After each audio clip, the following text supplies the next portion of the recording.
we understand what it's about. Every time I touch the ball, I'm thinking I'm going to score.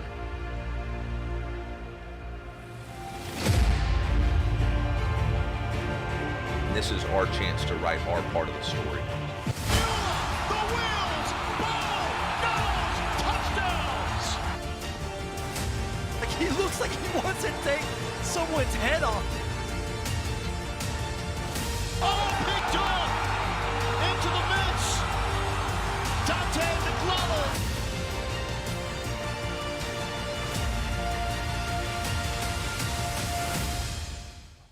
'Tis the season, the bowl season. It's here, and the Tigers are looking to wrangle their third consecutive bowl win in the last 5 years. Welcome inside the Tiger Kickoff Show. Jacob Siciliano alongside Quentin Corpuel, Zach Sweet, Chase James with the Columbia Missourian. We've got a very fun show planned today. We're talking the bowl game down in Jacksonville, the Gator Bowl for the Tigers, and then we've got some fun stuff at the end as well. We'll be talking about some what-ifs, what could have been on the season, our favorite plays, and more. That'll be later on in the show. But Quentin, what are our thoughts here on the Tigers Gator Bowl down in Florida? Yeah, it's tropical. It's a really good bowl. A lot of those Florida bowls are some of the premier bowls in the season. You got the Citrus Bowl, you got the ReliaQuest Bowl. Each of them are in Florida. Those will be played by Texas and Vanderbilt respectively. So those are usually good bowls. The Gator Bowl is no different. It's been a few decades since Mizzou competed in the Gator Bowl, so it'll be fun. And we know our friend Moon Choi, who came on the show, our president here at the University of Missouri, is pretty happy about that. He was talking about a Florida bowl game, and he got one. Yeah, no, it'll be hopefully warm weather in Northeast Florida when we go, which would be a nice little break from the cold weather we've been having here in mid-Missouri.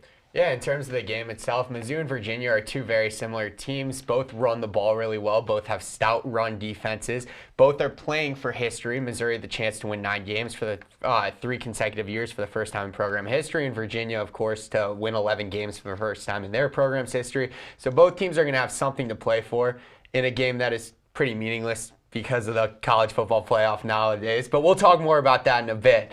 But it'll be fun to watch for sure. Yeah, we'll definitely talk about that. But, I think, it's an SEC team versus ACC team. It's a pretty interesting matchup. I mean, Virginia was the regular season champion, I guess, for the ACC, but obviously lost that championship game against Duke. So, that was kind of a disappointment for them. But they have a chance to have their first 11-win campaign, I believe, in program history.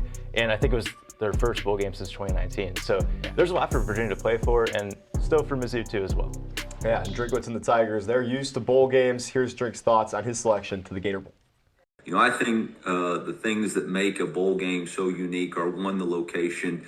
What an awesome venue and location to be able to play in an NFL stadium for our players whose dreams are to play in the NFL. And 2, to be in Florida, obviously great weather, staying at world-class facilities. And the second thing is the opponent and opportunity for TV exposure.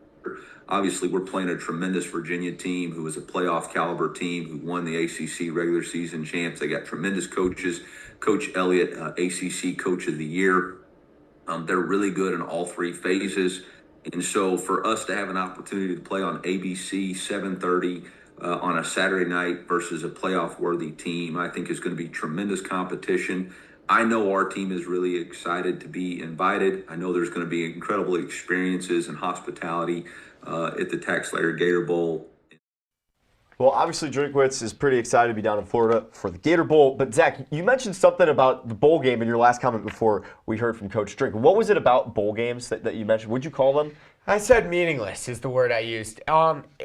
In this state of college football and where we're at right now, college football has some issues going on, and one of them has to do with the college football playoff. Right now it's set at 12 teams. It's likely going to be expanded in the near future.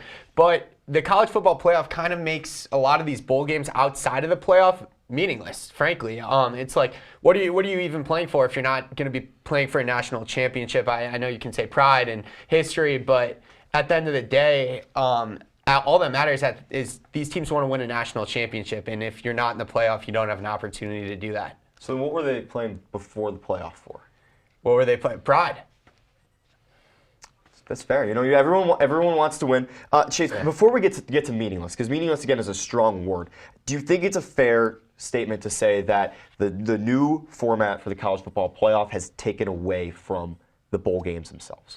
Yeah, I definitely think it's fair too. I mean, now with these 12 teams, this is what the focus is for all these programs, and the bowl games that are left after that, it just the value has been devalued just because of the playoff and how it's set up now.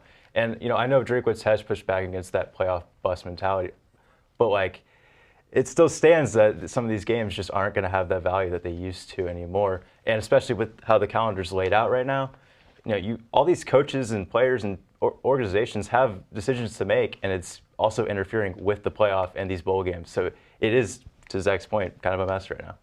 I think the more you expand the playoff, the lesser bowl games become. When you think back to the 14 playoff, the best bowl games, the quote-unquote best bowl games, were better than they are now because there were less teams. Before that, it was the BCS when 2 teams were let in. When older folks say, oh, bowl games were so much more valuable, well, no duh, that's how they decided the national championship before the BCS came along in the late 90s. And so I think the value of a bowl game is what you make of it. I still see value in them. You get basically 15 free practices. You get to end the regular season and in some cases your college career with one more game with people who you've built relationships with and become best friends with over the course of a number of years, however many that may be. And you get to play in an NFL stadium, in Mizzou's case. You get to stay at a nice hotel. You get to be in a cool city like Jacksonville. And I think you can generate some momentum for next season. So what do you take away from the teams that are currently opting out? There's been a bunch. Kansas State, we've seen opt out. We saw Iowa State opt out as well. KU opting out. Notre Dame, not to mention Notre Dame as well. Obviously, the biggest one. Yeah, is this a trend you think that we are going to continue to see, and do you think it is a good or bad move? I'm not sure. These are really interesting case studies because Kansas State and Iowa State are both going through coaching changes, and their players sometimes are already scattered, in some cases, I guess. Notre Dame's obviously really interesting. That's a conversation for another day. They seem really unsatisfied with the fact that they were left out of the 12-team field. You also got to consider that KSU and ISU both got fined $500,000 by the Big 12 for opting out. So I'm not sure in a day and age when buying power is so paramount to building a roster, I'm not sure teams would be willing to sacrifice that amount of money to opt out. Drinkwitz was asked multiple times in his presser previewing the Gator Bowl about kind of these bowl games and how they've lost their value. This was his response to those questions. You always got to find micro goals in everybody's goals. We all have high goals and achievable goals, and when those things don't occur, you have to find the ability to reset and refocus, and that's what we've done. We had a spirited practice yesterday, going to have one again today. We're not quite in preparation mode for Virginia, but just getting the rust off and getting back into playing football, and I thought the energy and excitement that these guys had to play football one more time as a group was good. So here is what is at stake for Drinkwitz and the Tigers with a win down at the Gator Bowl. Where did Drinkwitz get the board shorts? That's where I was trying to figure out this graphic. And the Gator, that seems like a Gator that Ahmad Hardy would truly ride right there. But the Tigers have a chance at history here. They could have 3 straight seasons with 3 straight bowl wins, 3 straight ranked finishes, and 9 wins. Obviously, coming into the year, you heard about the 10 wins. They just knocked it down to 9. It's the micro goals, right? You have to make a positive statement. But what do you think about Drinkwitz's sentiment of trying to add some value to this bowl game and what Missouri can accomplish historically? Yeah, program history doesn't come around very often, even though Mizzou won't win 10 games in 3 straight seasons. 3 straight seasons of at least 9 wins, as we've talked about several times on this show, has still never happened before in the history of the program, and I think that's pretty neat. Has 30 in 3 years happened before? 30 in 3 years, yes, I believe so. In a span between 2006 and 2009, somewhere in there, I think they got to at least 29, if not 30. This is why we love you, Quentin. Yeah, I mean, you got an encyclopedia right here. There's no doubt. I mean, the Gator Bowl is a premier bowl game, and if you win 9 games 3 years in a row, it's a great recruiting pitch. I mean, look at us. We're winning the SEC. We're doing it at a high level, and we've won 9+ games 3 years in a row. We're going to compete with the best of the best.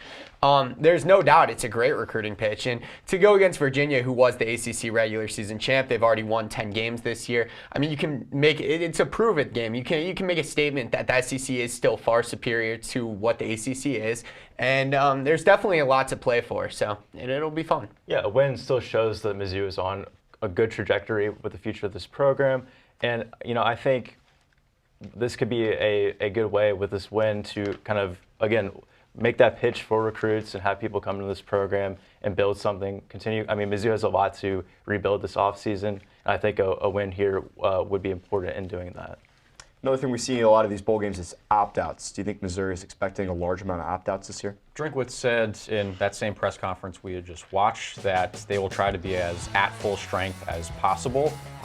He didn't rule out any opt-outs. We will have to see. We're still unsure. There are a few guys who I think could declare for the NFL draft who still have eligibility left in college. That's Damon Wilson, Josiah Trotter, and Caden Green, all of whom have been getting pretty high NFL draft buzz. I've seen Damon Wilson go in the first round in a few mock drafts recently. There's a lot that can change over the next few months in terms of where people think prospects can go, but I think with enough draft buzz, I think they could opt out. Yeah, and then on the other end of the spectrum, if you want to talk about the guys who are going to opt out for the draft, there's going to be a handful who are going to opt out via the transfer portal, which opens January 2nd.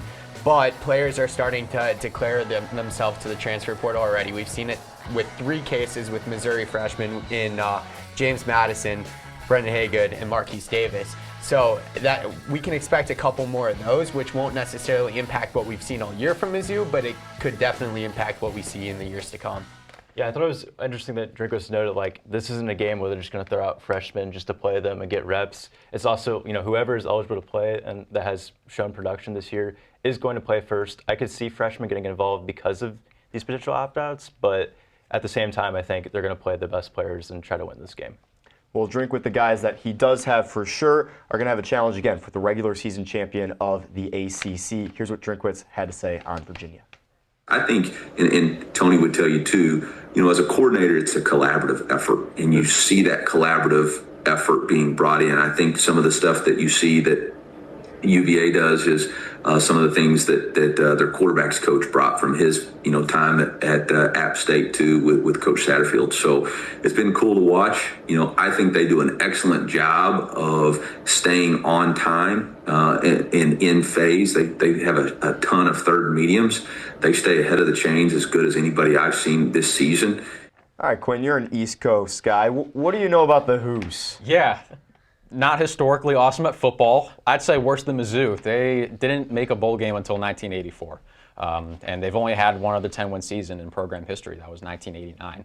What 2023 was for Mizzou is a little bit like what this past season was for Virginia. They break through into an echelon they've rarely explored. They had a big win early in the season at home in which their fans stormed the field, like Mizzou had against Kansas State a couple of seasons ago. They blew the top off of what they thought was possible, what a lot of outsiders thought was possible. They were the ACC regular season champion. They were living on the edge for a lot of the season. 7 of their 13 games decided by one possession. They played in 4 overtime games, which is pretty ridiculous. Unfortunately for them, they lost the one that was most important, which came against Duke in the ACC title, in which a win would have almost certainly put them in the college football playoff as the ACC champion. I mean, he's an encyclopedia right to my left. But all that to say that they were close, but they came up short, and now they're in the Gator Bowl. They were literally a couple plays away from going to the college football playoff. They had it within their grasp. If they won that game, there is no doubt they would have been in the college football playoff, and they let it slip away to a 7-5 Duke at the time, who got into the ACC championship on the 5th tiebreaker. Yeah, what a 5th tiebreaker. What a crazy college football landscape we live in. But yeah, Virginia, this is a huge year for Tony Elliott. I mean, first bowl game since 2019. We've talked about how successful of a season it was for them. And honestly, it says a lot about where the program is. And Tony Elliott is looking to try and do what Eli Drinkwitz has done at Mizzou, where you capitalize on that one year and you continue to build with a lighter ACC schedule coming up, and you continue to win, and you can kind of start to build something. You see it happening at Mizzou, and that's what Tony Elliott is hoping to do at UVA. Yeah, and for the matchup itself, Drinkwitz called this game a strength versus strength game because, Virginia has a really solid running game with Jamari Taylor and have a really strong defense as well. That's kind of what Mizzou's prided themselves in this year. And the quarterback play, while Chandler Morris is a solid quarterback and has experience, he is very turnover heavy, and it's very comparable to some of what Mizzou has been dealing with this year, and I think that's something they can exploit. So it's really going to be coming down to the strengths and then where they can exploit each other's weaknesses, I guess. Real quickly here, Chase. Who wins this football game? Wow, putting me on the spot, all right. I mean, it is very dependent on kind of who opts out, but the way I look at each resume, I would probably say Mizzou in this game.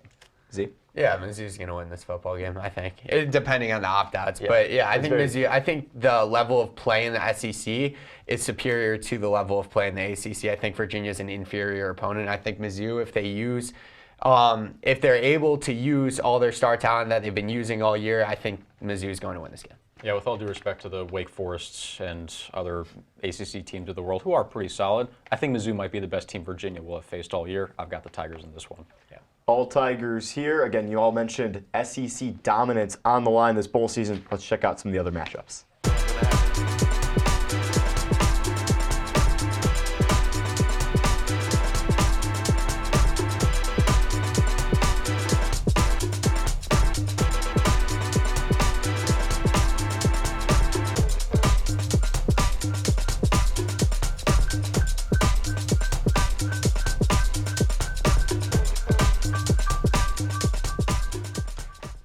SEC is also very well represented in the college football playoff, but our focus is the Gator Bowl, and there's no better guy to break it down than a man who was in the Music City Bowl last year and the Cotton Bowl before that. It's our guy, former Missouri linebacker Tyson Ellison in Sideline Study Hall.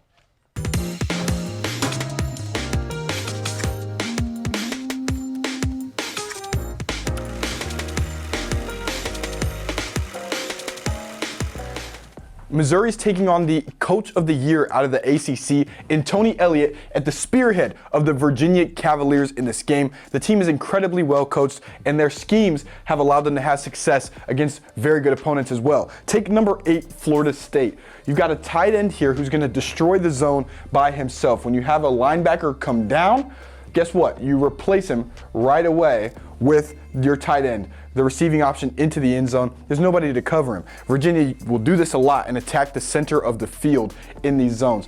Once again, you've got 2 receivers in the same area. Watch the linebackers. They drop deep.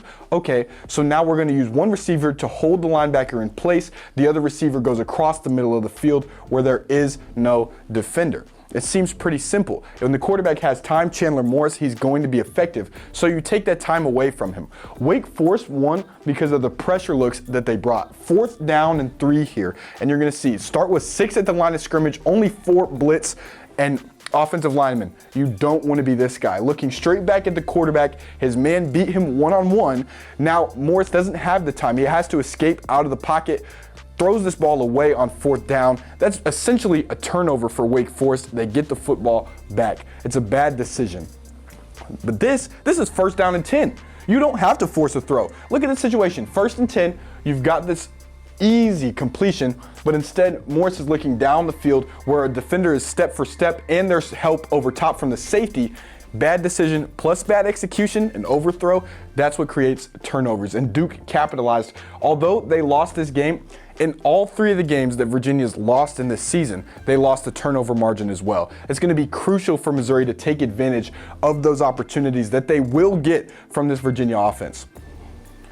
You got to be careful in the backfield as well. You're going to want to contain Morris, but you can't let Jamari Taylor break free. They'll literally find creative ways to get him the ball. This time a speed option, and look what he does in his box. Makes the fast man miss, outruns the slower defender. That's how you rush for 1,000 yards on the season like Taylor was able to do here on this play. Just speed burst, and once he's past you, there's nothing you can do. So you have to contain him at the line of scrimmage. Same goes for the quarterback. Right here, Virginia Tech, they have a spy. The spy is not going to be effective. Watch what happens here. Morris able to outrun him, get up the field on 2nd down and 12, ends up becoming a big play and an explosive gain. Now the Virginia defense is just as dangerous. That turnover margin will be a key factor in this game, and you see it here. Ball tipped at the line of scrimmage, ends up in the hands of the defender, and they took the ball away from Virginia Tech. This game got ugly, and it's because of the defensive performance. Now you're going to see these 2 defensive linemen going to cross with one another. Snap, and now the Virginia Tech offensive line forced backwards to catch the defenders who cross with one another. That's a difficult thing to block. Now you'll see here, quarterback escapes, tries to throw while he's hit. Bad execution plus bad decision equals a turnover. And we see it again. Virginia this time on the winning end of that turnover battle, took the ball away. Duke learned their lesson from the first time these teams played each other. All right, if they're going to be really tough to beat on defense, we're just going to take what the defense gives us. Right now, running back out of the backfield, wide open here. You're going to just throw that dink and dunk it, because all you need is 4 yards of play and you're automatically getting 1st downs. They did this for a while. Look at the clock. This drive was almost 9 minutes long, and now the tight end's going to finish it off. starts this play looking like he's blocking. So when Virginia brings the pressure, nobody picks him up right at the line of scrimmage into the end zone for a smooth touchdown. So if Missouri can take what the defense is giving them, they'll be effective in this game. They're undefeated in trophy games so far this season, looking to continue that streak against Virginia. Jacob, back to you.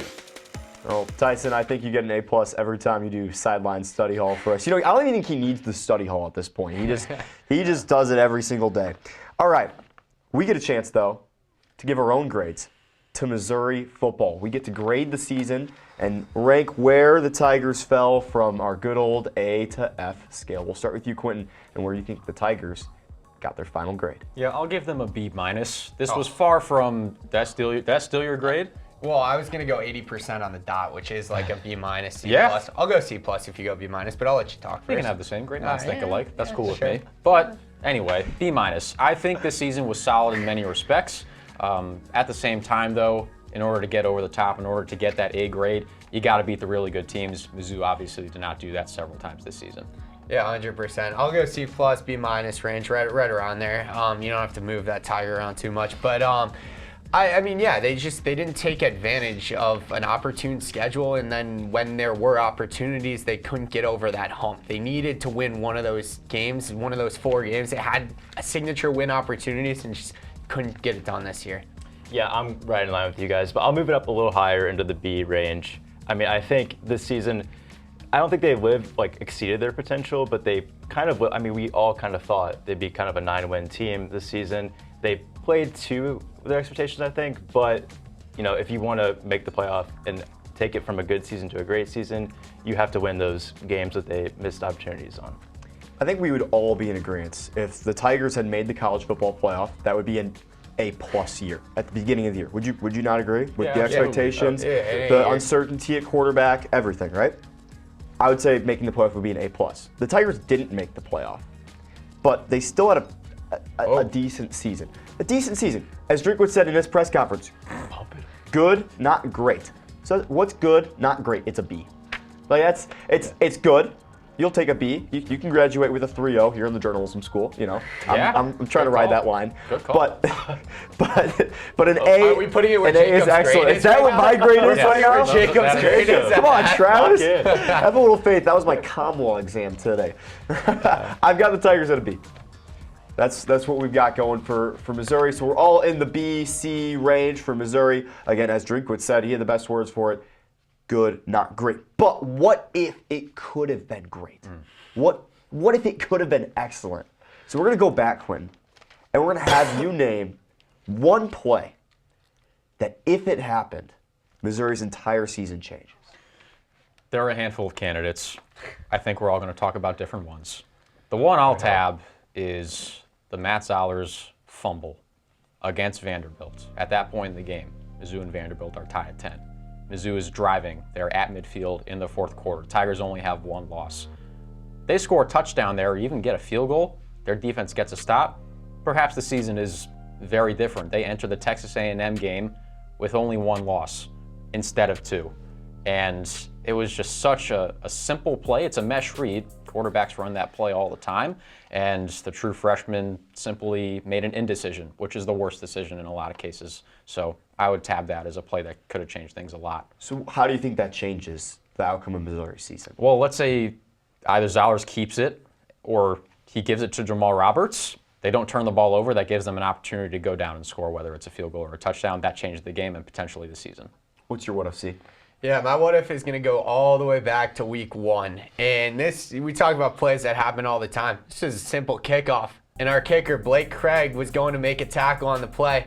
And unfortunately, he wound up tearing his ACL. And that absolutely killed Mizzou's season right there. Because if you look down the road, you look at Vanderbilt, you look at Oklahoma, you go back and watch those games, missed kicks is ultimately what cost the Tigers in those games. And if you want to go back even more and look at other games, there were a number of opportunities where Missouri would have surely kicked a field goal if Blake Craig was out there. We saw in week 1, he drilled a 49-yarder, he drilled a 55-yarder. He's coming off a year where he showed he has a very solid leg. I know he only was 70% last year, but he has a very big leg on him. That confidence would have been up this year, and having a kicker just would have been, I think it would have been the difference in a couple of those games. I really believe that that if Missouri had Blake Craig, they could have won at least 1 or 2 of those signature games that we talked about getting over the hump with. John Anderson wanted me to pass along a message to you, Zach, and it's to kickers: don't get involved in the game.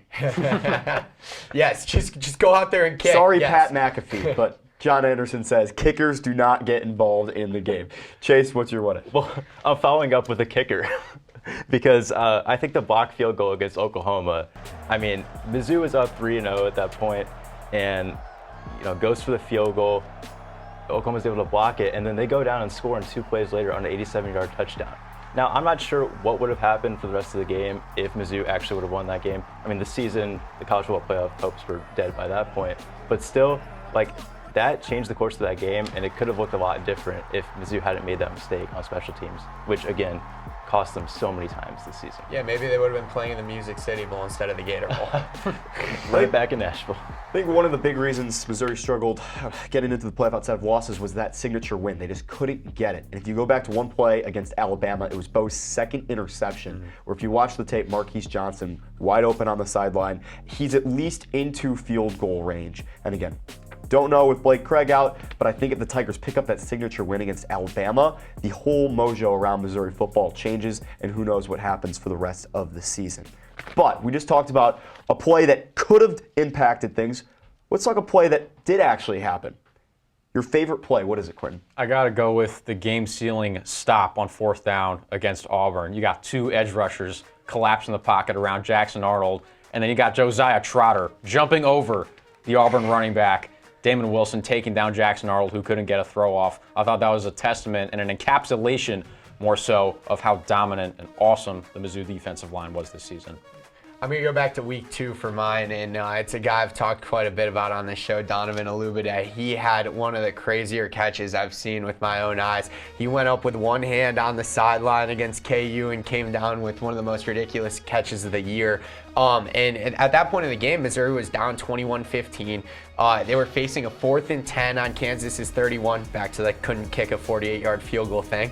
But they went for a 4th and 10, and Olubade came down with it. If he doesn't catch, I know they settled for a field goal on that drive, but if he doesn't come up down with that catch, I think momentum swings back to Kansas. Maybe they get points before the half, and that game drastically changes, and maybe Mizzou doesn't beat KU.